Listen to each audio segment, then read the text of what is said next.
A 70-year-old man has a recurrent episode of the extraneous syncope and recurrent episode of the chest pain on the climbing stair. He was the diagnosis of the valval aortic stenosis. Which of the following is the radiological finding of X-ray of the patient? तो यहाँ पे देखिए, ये यहाँ पे enlarge left ventricle है, ये left ventricle enlarge है, लेफ्ट वेंट्रिकल इनलार्ज है। ये क्या है? एओर्टिक नकल, एओर्टिक नकल।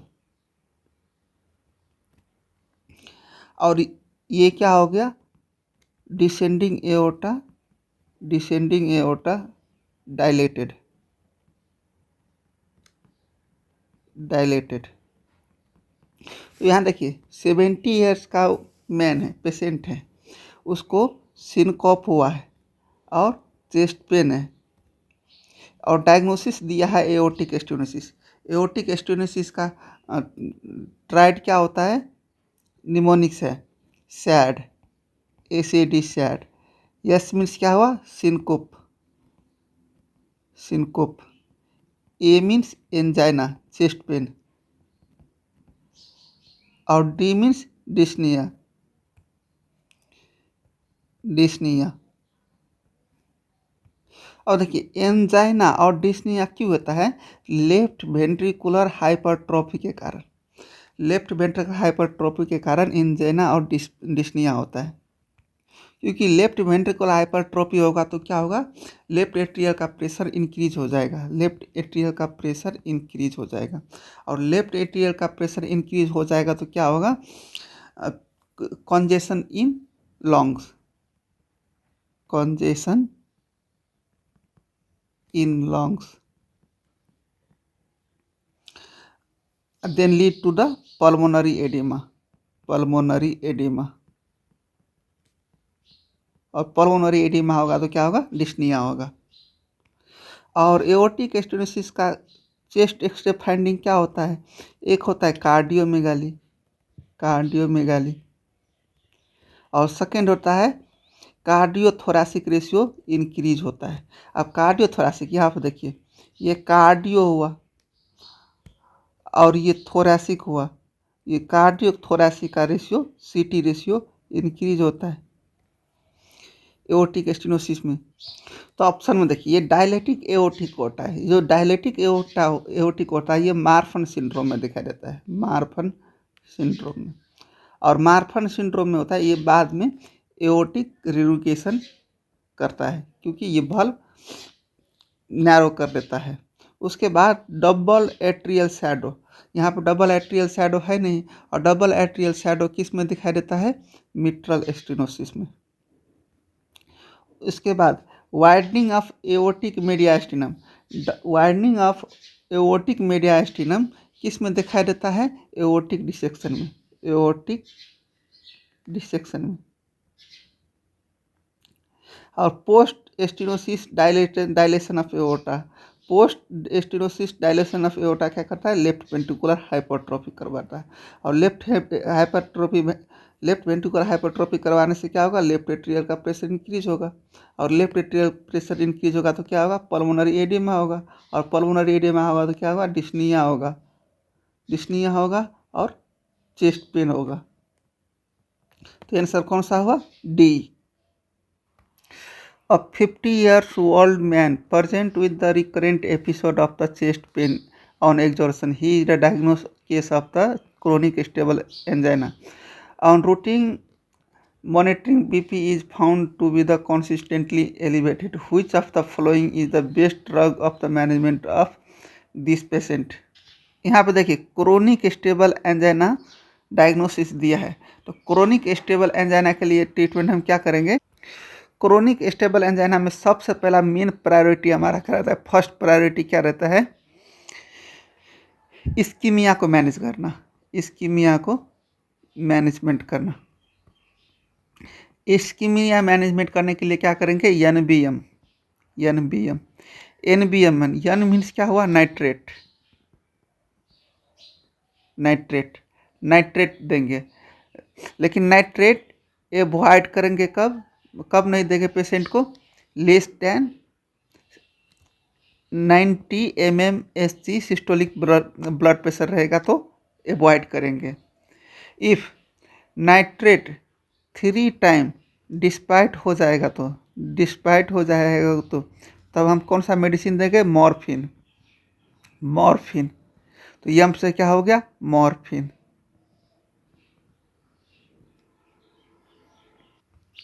और मॉर्फिन क्या करेगा? पल्मोनरी एडिमा रिड्यूस करेगा। और पल्मोनरी एडिमा रिड्यूस होगा तो क्या होगा? सांस फैलने में दिक्कत नहीं होगा, डिस्निया होने का चांस कम होगा। उसके बाद क्या रह गया? बीटा ब्लोकर क्या है? वैसोडायलेटर है। और वैसोडायलेटर है तो वो हम less than 60 beat per minute heart rate रहेगा तो नहीं देंगे। Less than 60 beat per minute रहेगा तो कॉन्ट्राइंडिकेटेड है, इसमें बीटा ब्लॉकर नहीं देंगे। और world wide beta blocker angina patient में कौन सा प्रीफर करता है? मेटोप्रोलोल।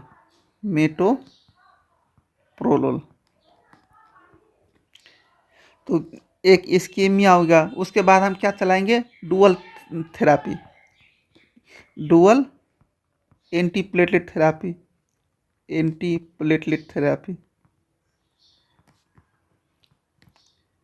डुअल एंटीप्लेटलेट थेरापी में क्या देंगे? एस्पिरिन 300 mg प्लस क्लोपिडोग्रेल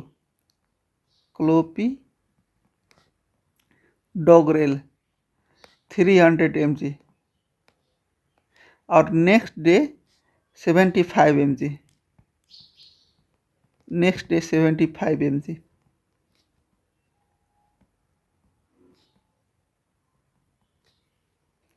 तो ये आंसर कौन सा हुआ? C, metoprolol. What is the impression from the following chest x-ray? तो यहाँ पे देखिए, ये जो वायर है, यहाँ पे ये वायर दिया है, ये वायर है जो ये क्या है? एट्रियम से वेंट्रिकल तक जाता है, मतलब ये पेसमेकर है। वो क्या करता है? हार्ट रेट को कंट्रोल करता है। और केमोपोर्ट है, वो केमोथेरापी के लिए यूज करता है। और केमोथेरापी के लिए कौन सा वेन यूज करता है? Subclavian vein. तो आंसर कौन सा हुआ? B. A man young present as the shown below. These complaints are triggered by cold temperature or emotional stress. Episode usually affect the finger and toe along the numbness, pain, and in the affected area. There is no underlying comorbidity in the patient. Comment on the diagnosis. तो यहाँ पे देखिए, ये क्या है? White, उसके बाद blue, उसके बाद रेड। देखिए, व्हाइट से ब्लू और ब्लू से रेड हो जाता है, उसको क्या बोलता है? Primary Raynaud phenomenon. If primary Raynaud phenomenon associated with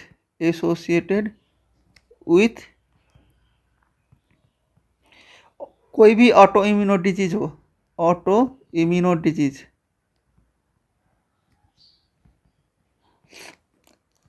primary Raynaud phenomenon associated autoimmune disease रहेगा तो क्या होगा? Secondary Raynaud phenomenon. और ऑटो इम्यूनो डिजीज सब क्या क्या है? एसीएलई हो गया, स्क्लेरोडर्मा हो गया, रूमेटिक आर्थराइटिस हो गया। Primary Raynaud phenomenon associated with एसीएलई और स्क्लेरोडर्मा और रूमेटिक आर्थराइटिस, तो ये क्या हो जाएगा? Secondary Raynaud फेनोमियन। लेकिन यहाँ पे कोई ऑटो इम्यूनो डिजीज दिया नहीं है, तो ये क्या, इसका डायग्नोसिस क्या हुआ? Primary Raynaud phenomenon. तो आंसर कौन सा होगा? Primary Raynaud phenomenon. Answer A. A 60-year-old man who is now the case of lung cancer is having shortness of breath. On examination, her neck vein was engorged, showing the gross elevation jugular venous pressure. Heart sound are distended and breath sound appear reduced on the left side of infraclavicular chest X-ray. Drawn is the below. Comment the diagnosis of. हम इसके बारे में पहले पढ़ चुके हैं. देखिए, shortness of breath और distended elevation of jugular venous pressure और ब्रेथ साउंड डिक्रीज है. तो ये उसका डायग्नोसिस क्या हुआ? कार्डियक टेम्पोनी. कार्डियक टेम्पोनी के बारे में हम पहले डिस्कस कर चुके हैं. MDH उसका डेमोनिक्स है, मतलब muffled heart sound, distended neck and hypotension.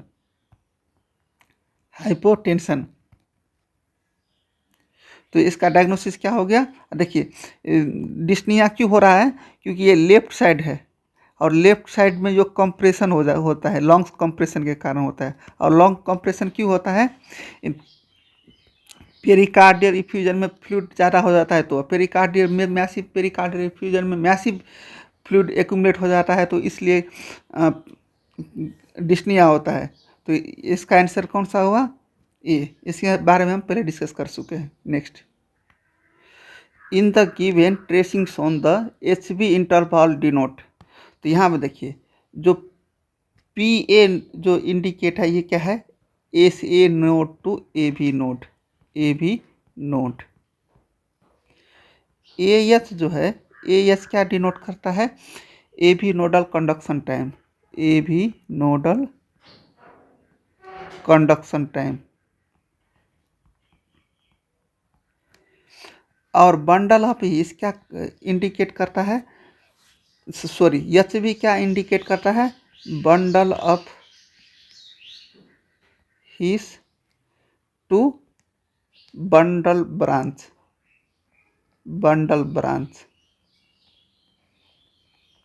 तो देखिए, तो AB इंटरनोडल कंडक्शन ये रॉन्ग है, मतलब ये इंडिकेट नहीं करता है HB. यहाँ पे HB पूछा है. Septal activation of bundle of His, ये भी रॉन्ग है. HB इंडिकेट क्या करता है? बंडल ऑफ हीस और bundle of His to Purkinje of fibre. तो आंसर कौन सा हुआ? Bundle of His to bundle of branch. और देखिए, एंटीग्रेड बोलता है SA node to AB node to bundle of His to Purkinje of fibre आएगा. ये क्या? देखिए, सीक्वेंस में आ रहा है कंडक्शन, इसको क्या बोलोगे? एंटीग्रेड कंडक्शन. वहीं पे ये कंडक्शन ऐसे आता है,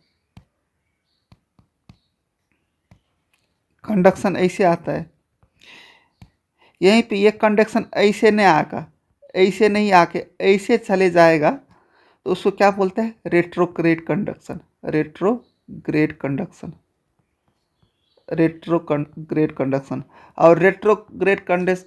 क्या होता है? पैथोलॉजिकल होता है. ये फाइब्रोसिस वाला डिजीज सब में दिखाई देता है. Retrograde conduction. तो आंसर कौन सा हुआ? C. A 50-year-old lady with hypertension was admitted with a breathless in supine position and palpitation for last day. On physical examination, heart rate is the 120 beat per minute with congested neck vein. Per abdomen show in liver palpable 3 cm below costal margin. The findings shown in the image below. यहाँ पे देखिए, oedema दिखाई दे रहा है. ऐसा ही oedema. कौन सा oedema है? Pedal edema. तो यहाँ पे ऑप्शन में लिखा ही है पेडल एडिमा. किसमें? Option C. कौन से? Pitting pedal edema. और पेडल एडिमा किस में दिखा रहता है? राइट हार्ट फेलियर में. और पल्मोनरी एडिमा किस में दिखा रहता है? पल्मोनरी एडिमा किस में दिखा रहता है? लेफ्ट हार्ट फेलियर में. लेफ्ट हार्ट फेलियर का मोस्ट कॉमन कॉज क्या होता है? Right heart failure. तो आंसर कौन सा हुआ? C. All are the true about the steps followed by management of the ventricular fibrillation except। तो वेंट्रिकुलर फिब्रिलेशन मैनेजमेंट के लिए सब ऑप्शन दिया गया है, कौन सा ऑप्शन नहीं है। तो वेंट्रिकुलर फिब्रिलेशन को मैनेजमेंट कैसे करेंगे, देखिए सबसे पहले चेस्ट कंप्रेशन। चेस्ट कंप्रेशन कितने देंगे, 100 to 120 पर मिनट। उसके बाद इमीडिएट डिफिब्रिलेटर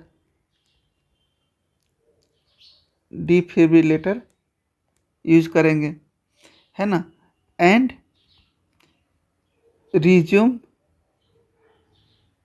CPR 2 मिनट।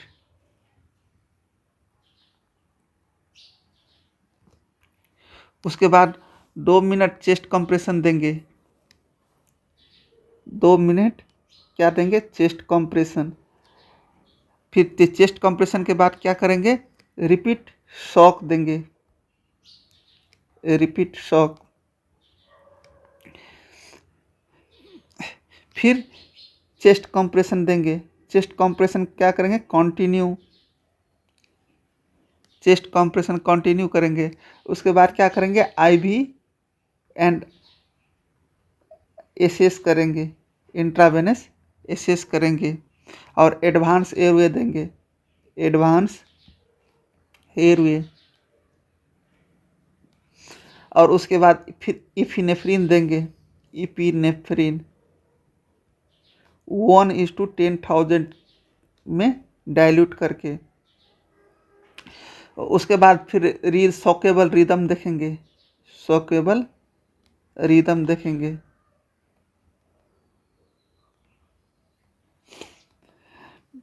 तो यहाँ पे देखिए CPR साइकिल ड्यूरेशन 2 मिनट तक देंगे। चेस्ट कंप्रेशन 100 to 120 मिनट यहाँ से हो गया।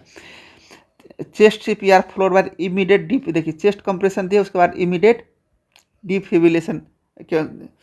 डिफिब्रिलेशन देंगे। इंट्रावेनस मतलब डिफिब्रिलेशन के बाद इंट्रावेनस एसेस किए हैं, लेकिन intravenous access followed by the defibrillation नहीं होगा, immediate defibrillation followed by the intravenous होगा। तो ये रॉन्ग है, तो आंसर कौन सा हुआ, डी।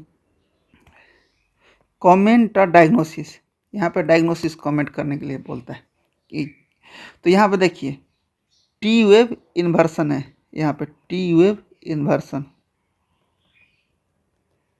यहाँ पे भी देखिए टी वेव इन्वर्सन है।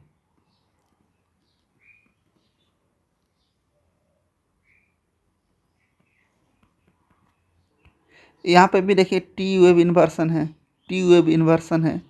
तो देखिए टी वेव इन्वर्सन किस में दिखाई देता है, टी वेव इन्वर्सन हाइपोकैलिमिया में, हाइपोकैलिमिया में, अनस्टेबल एंजाइना में, अनस्टेबल एंजाइना में, और हाइपोकैलिमिया में, हाइपोकैलिमिया में। तो ये हो गया। पल्मोनरी एम्बोलिज्म में क्या दिखा रहता है, S1 Q3 T3। Hyper kalaemia में T एलिवेशन दिखा रहता है, ST elevation, sorry T elevation, T tall दिखाई देता है, और ST एलिवेशन। प्रिंजमेंटल एंजाइना में भी ST एलिवेशन, और प्रिंज मेटल एंजाइना है वो फीमेल में कॉमन रहता है, फीमेल में कॉमन होता है। ये सीजनल होता है, सीजनल मीन्स विंटर में ज़्यादा होता है। और उसमें ट्रोपोनिन का लेवल नॉर्मल होता है, ट्रोपोनिन का लेवल नॉर्मल। तो ऑप्शन कौन सा रह गया, ischaemia, myocardial ischaemia. Myocardial ischaemia में मायोकार्ड इस्कीमिया में देखिए क्या होता है, सबसे पहले क्या होता है, इस्कीमिया होता है, उसके बाद इंजरी होता है, सेल इंजरी होता है, उसके बाद डेथ होता है। विथ इन सेकेंड में कौन सा? हाइपर एक्यूट टी वेव दिखाई देता है। इंजुरी में विथ इन मिनट में ST elevation, ST elevation. Death में pathological Q wave, pathological Q wave और टी वेव इन्वर्सन दिखाई देता है, T wave inversion within hour में, विथ इन आवर में।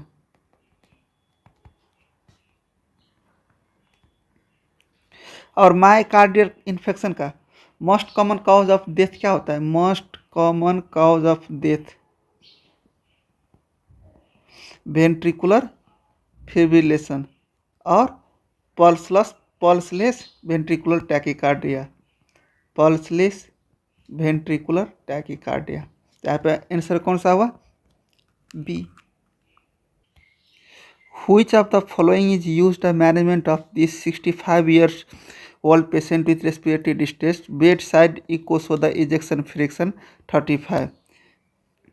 यहाँ पे देखिए एजेक्शन फ्रिक्शन 35% है, मतलब क्या हुआ? Heart failure. तो यहाँ देखिए heart failure with reduced ejection fraction रहेगा, तो एजेक्शन फ्रिक्शन कितना रहेगा? Less than 40%। Heart failure with mild reduced ejection fraction रहेगा, तो एजेक्शन फ्रिक्शन कितना? 41 to 50%। Heart failure with preserved ejection fraction रहेगा, तो कितना रहेगा? More than 50%। तो ये क्या है? Heart failure with reduce ejection fraction, क्योंकि लेस दैन 40% है। तो हार्ट फेलियर का मैनेजमेंट क्या है? LMNOP। ओ मीन्स ऑक्सीजन हो गया, एल मीन्स लैसिक्स फ्रूसामाइड हो गया, M means morphine, N means nitrate, P means positioning.